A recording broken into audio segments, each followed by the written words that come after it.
Good evening, ladies and gentlemen, and welcome to What's Up With That, the show that brings you interesting people, places, cultures, and subcultures here in the South Bay, the San Francisco Bay Area, the state of California, and beyond. And tonight, what's up with magic?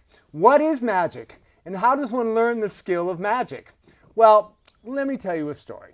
As you well know, I am a Guamanian island boy. And when I was young, I went to see a Cirujano, like a medicine man. And after I was trudging through the jungles with my machete, avoiding the snakes and all the coconut crabs, we get to this hut, and this guy comes out, sits me on a table, and he puts an egg next to me. And he says, "I'm going to do something with that egg." And I said, "Well, what are you going to do with that egg?" And he went, and the egg stood up. I'm not kidding. No BS. Well, then, that was a long time ago. Mom and Dad packed us up in our canoe, right? We paddled our way to the mainland. And when we got here, we went to a show in San Francisco, and I saw a guy chop a lady in half. And I'm thinking, like, where's all the blood? I'm in America. They love blood.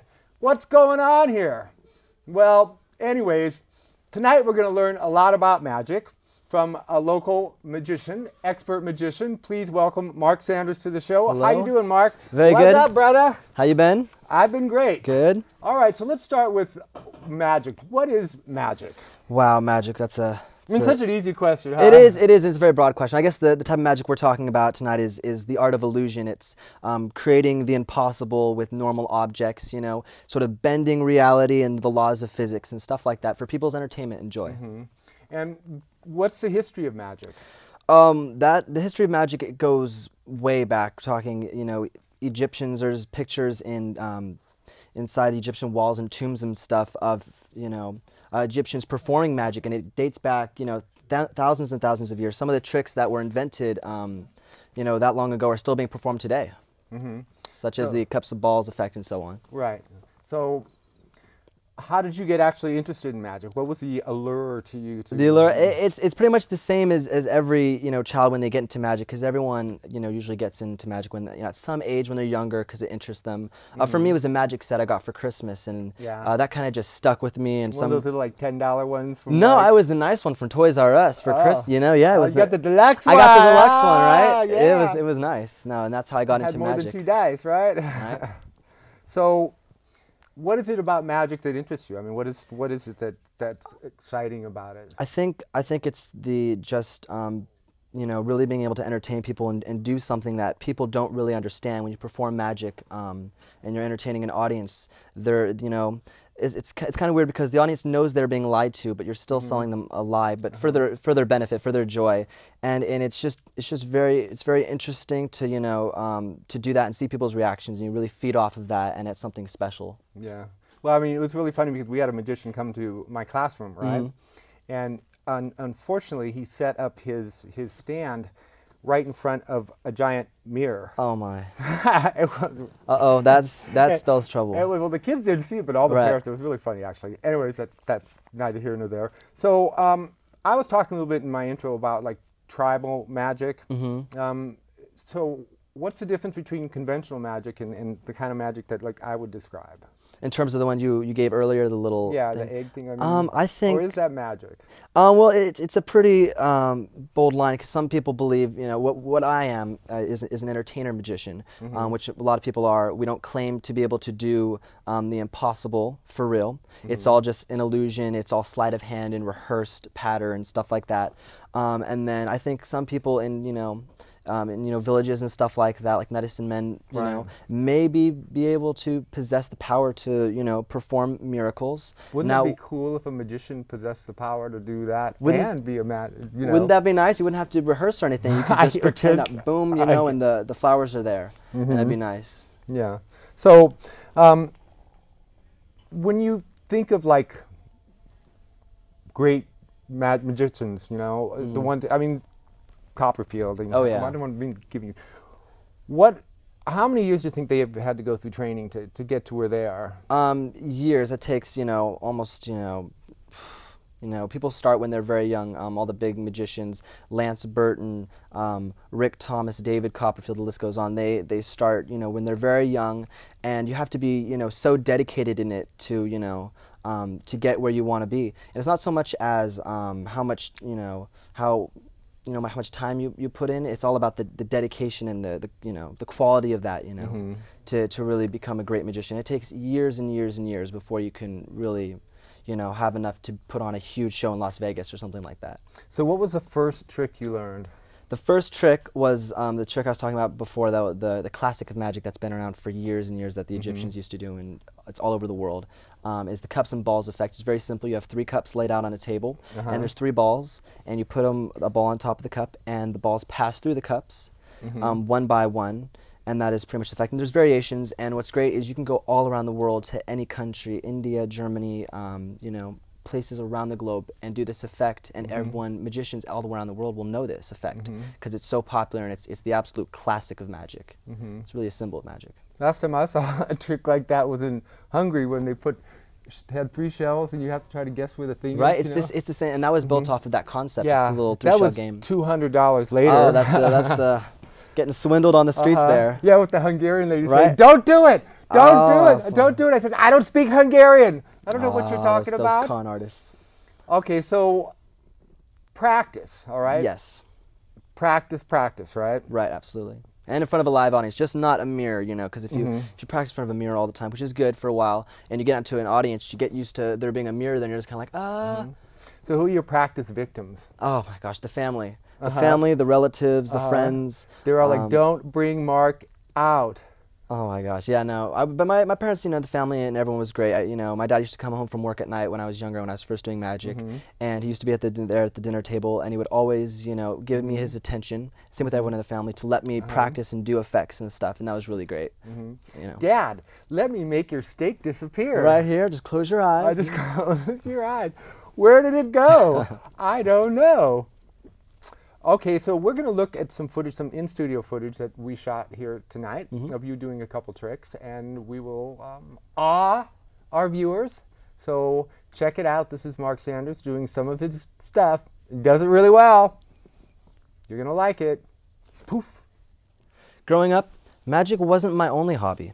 Now, while it was my main interest, there was always something else on the side that caught my attention. And that something was art. Art was also another hobby of mine. I would draw anything that came to mind, anything at all. Inspiration would come from pretty much anywhere. Let me show you what I mean.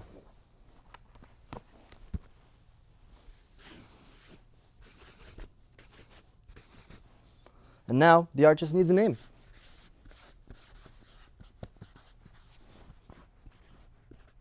Now, I will admit that I'm not the best artist. Magic was always my stronger self, so let me show you a little bit of that.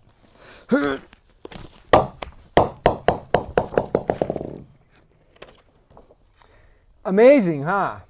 I bet you wonder how he did it. Well, he's not going to tell you. That's a magician's secret. Okay, so how do you actually learn magic? Learning magic, there's so many sources. You can have a mentor, a magician that can teach you, or you can do the way that I learned, which was, you know, self-taught. You get a magic set, and you go from there, and you read books, and you see magic shows, and you kind of just build, you know, this big pile of material, and you learn all these things, and from that you can even create your own magic, and that's what I do sometimes, is create new effects I haven't been in before.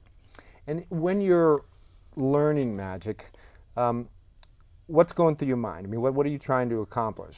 You're basically trying to accomplish, you know, the impossible, basically, like I said. So you want to make it look like you're doing, you know, these normal motions and normal activities, and can't, you know, find these little loopholes of where you can, you know, trick people and entertain them and create something that's very special and going to be very memorable for them.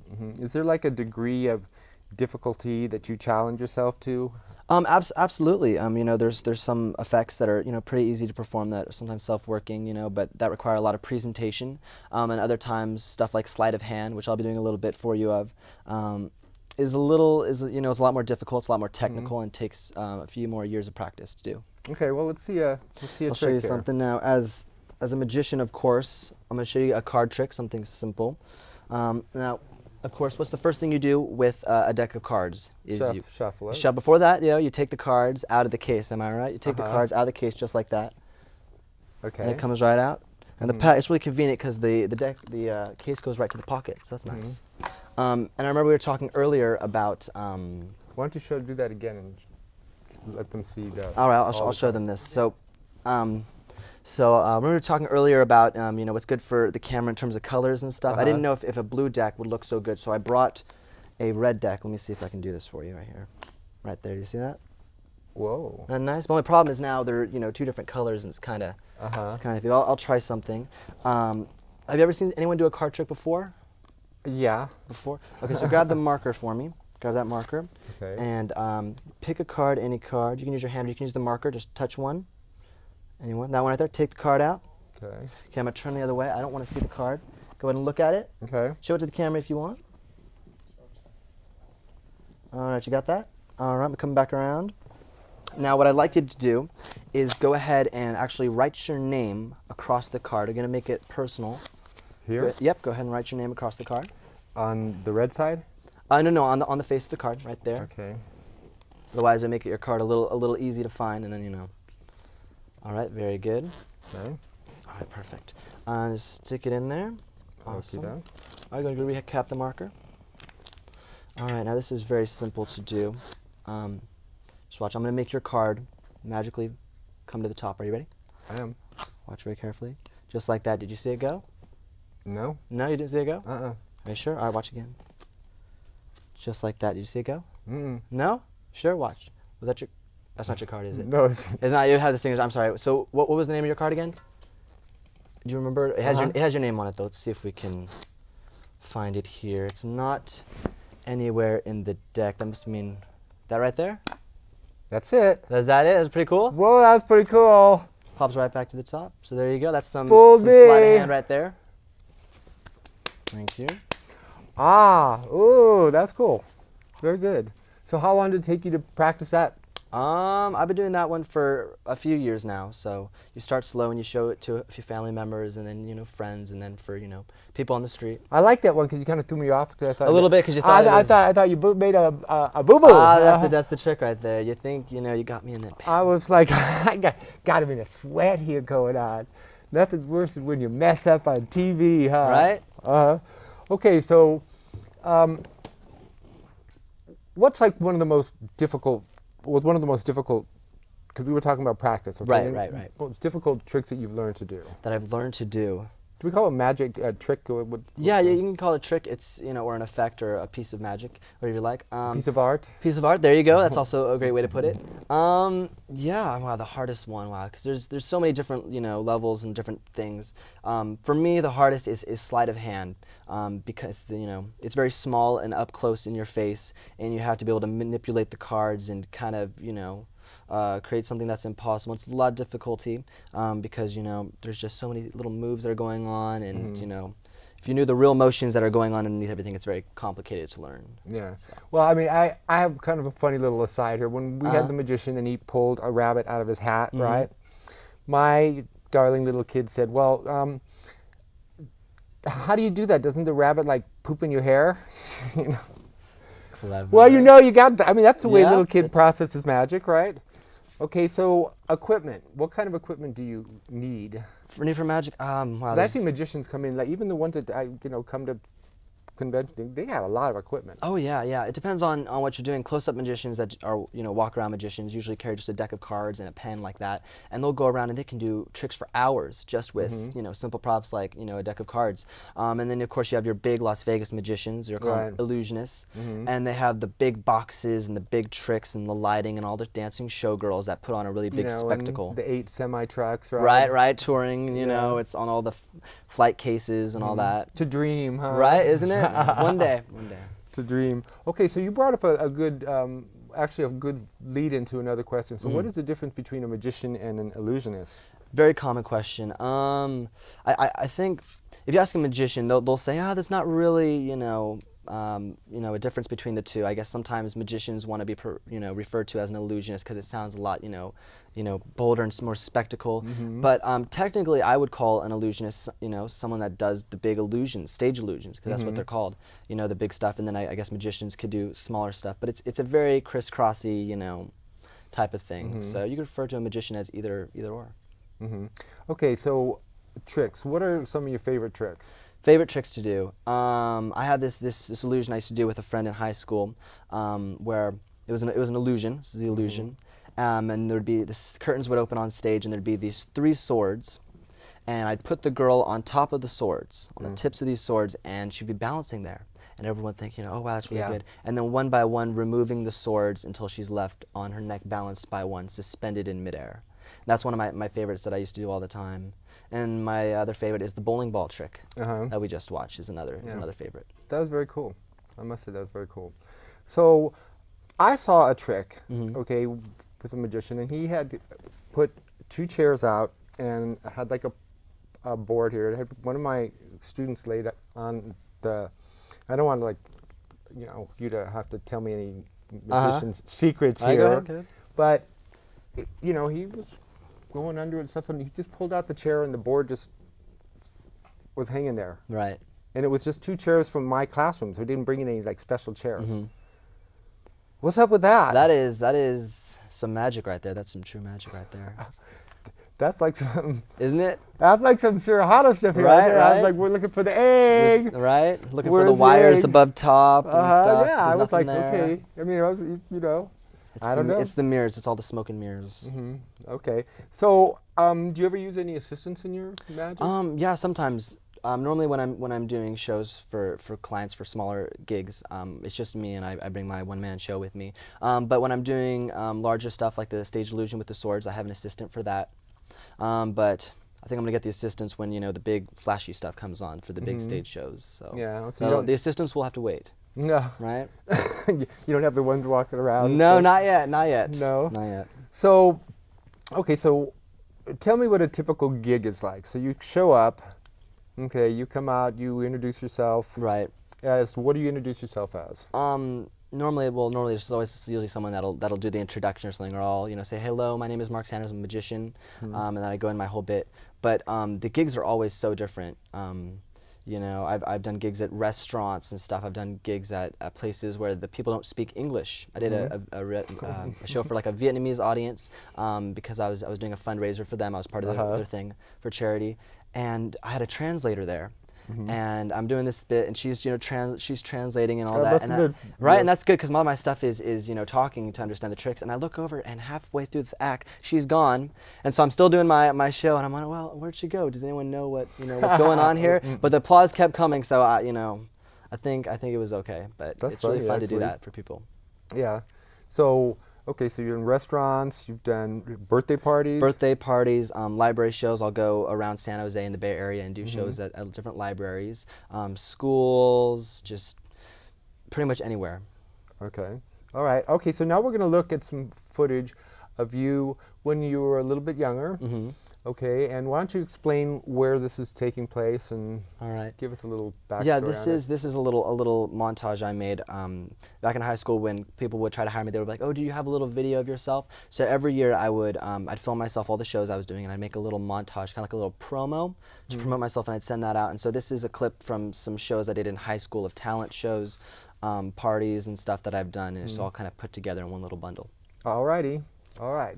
Check it out. Mark Sanders. Also, smoking, open flames, and laser cameras are strictly prohibited during the show. Now, sit back, relax, and enjoy your journey into a world of magic, a world of mystery, suspense, and illusion.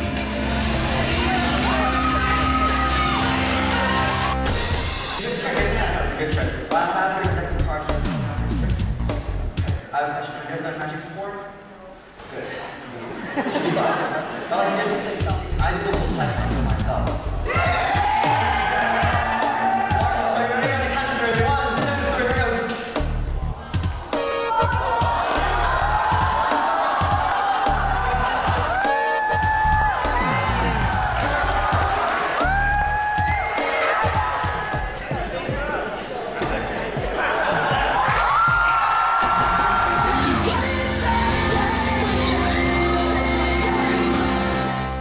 All right, so we have seen tonight the progression of Mark Sanders and growing into a fine magician.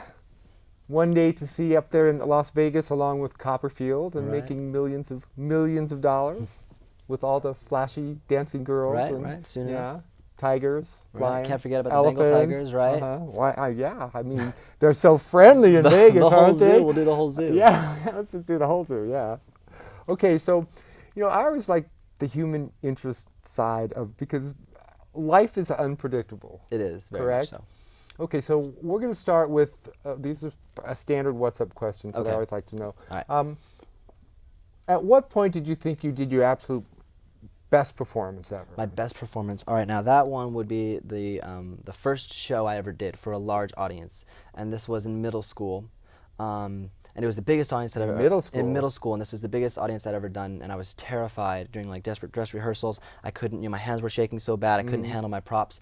But the curtain opens, and there I am, and you crammed the whole middle school in there because it's mandatory. I wish they were still mandatory. That would, the audience right there. And that was the best show because it's kind of like you felt like a rock star being in this huge stadium with all these people, and you're doing magic, and a lot of people hadn't they're seeing magic for the first time, and to be able to share that with people and get the feedback and response is really something that's really cool. Okay, so now let's turn it on the other side. What's the most embarrassing moment you've had? Most embarrassing moment. Or moments? Moment, right? Well, there's I think in every performance, you're always, things kind of go a different way. You always mess up a little bit, but the great part is you can, improv and kind of cover for it, and that's part of being a magician. One of the times I think I messed up was, one of my more important performances was at the World Magic Seminar in Las Vegas, which is a seminar they hold every year for magicians, and there was this teen competition, and they would take the best teen magicians from around the world and put them in this show. And I got up there and I was doing this, costume change, and I was trying to make it the quickest that had ever, been. I was like, I'm gonna set this, record, blah blah blah. And I'd never done a quick change before, and I'm up there, and things just kind of, won't get into details, but things just kind of go wrong. I was able to play it off, but it was kind of iffy. Your pants fell off? No, that's the problem. No, but there were a few complications, but you're able to, recover from them. Cut to the chase, brother. What you talking about? It happens sometimes, but I covered for it well. I don't think anyone noticed. That was pretty scary. Yeah. That's funny. Right, isn't it? So what do you do, hypothetically, and I'm sure this probably happened, if you do children's birthday parties, all right, and you have the child that's saying, that's fake. Oh my gosh. Or they're pulling on your legs. Oh, I know the thing. I mean, Now that is where the audience control comes in. The practice, years of practice of being able to, control kids. I did a show once where it was outside. It was for a benefit show, and there were like 300, 400, 500 kids. Goodness. Just spread out. Uh-oh. Right? Just everywhere. And there's a small PA system that the venue had provided, and I'm trying to do this show, and you're trying to keep the intention and, captivate this, huge amount of kids. And they're running around everywhere, and you really learn. But stuff at library shows and birthday parties, you learn to kind of work through that when kids want to do that. A lot of the times, I'll do the exact opposite of what most magicians tend to do. They'll try to ignore that child and just kind of go on. I'll usually bring them up, and I'll get them involved in the show, and that and amaze them, and that's they kind of get stumped and like, oh wow. It'd be a great movie to see, like an angry magician now. Right. I mean, that'd be really funny.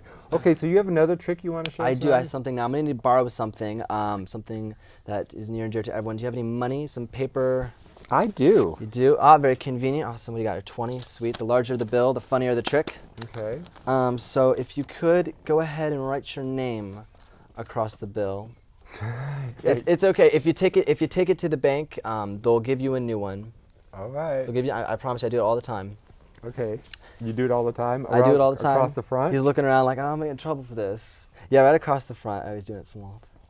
All right. Oh, you want it big? Oh, any way you want. There you go. Okay. All right, sweet. Now that right there is a crime that you have just committed. Okay. Facing government. It's okay though. Thank you. And we'll fold I won't be this. the one turning it into the bank. Right?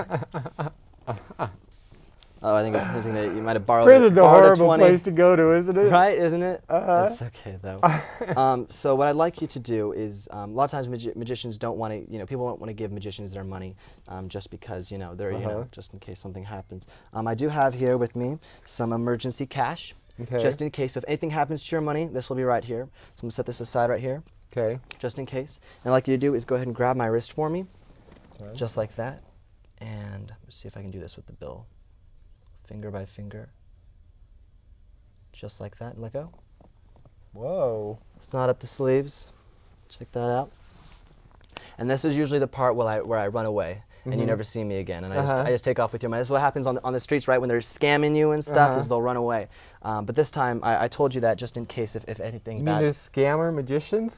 There are, oh my gosh, there are magicians that probably couldn't make it, and then they kind of run away and do the whole scam bit. But I have some emergency Hard to cash here, believe. Okay. just in case if something like this were to happen. All right, I keep it very safe in my envelope here, just like that. Envelope after envelope. If you're gonna get in here, it's just gonna be Monopoly money. My good. That would be bad, wouldn't it? Mm-hmm. All right, inside here, let's see what we've got. Another envelope. It just keeps getting better. It's just more and more envelopes, let me tell you. Uh-huh. All The right, more and then envelopes, in the here now, if you better. would hold out your hand for me, hold out your hand. We've got, if I can get this last envelope out of there, there it is. And I want to do this really slowly for the camera. And hold out your hand flat for me, flat. I just want you to see right there, Okay. inside those massive envelopes. Now take off the paper clip for me. Thinking I might have doubles. And go ahead and unfold the bill and see what's written on there. Is that really your bill that you signed before? Is that Yes, it pretty cool? is. Woo! The emergency cash? Always keep it on hand just in case. How That is- convenient. Yeah, that's awesome. And packaged so well. Right? Isn't it packaged so well? It's a nice little bundle that fits right in there. Okay, so we don't have a whole lot of time left, but you were talking about some magic conferences. Mm-hmm. What kind of magic conferences do you go to? They're usually put on by different magic shops all around the area. Okay. If you get in hold with the Money Magic shops, I'm sure they'll tell you about some stuff that's going on. You can also look it up online, different magic clubs, and the information is there. All right. Well, thank you very much for coming on the show. Thank That's you all so the much for time we having have me. for What's Up With That? Thank you. No brother. Great stuff. Hopefully this will inspire future kids to become future magicians and get into the trade. And keep you off the streets, doing something constructive. And to our audience, as ever, if you're walking down the street and you see something interesting and you wonder to yourself, hey, what's up with that? Well, tune into our show, What's Up With That? And maybe you'll find exactly what you're looking for. We'll see you next week on What's Up With That. Good night, everybody.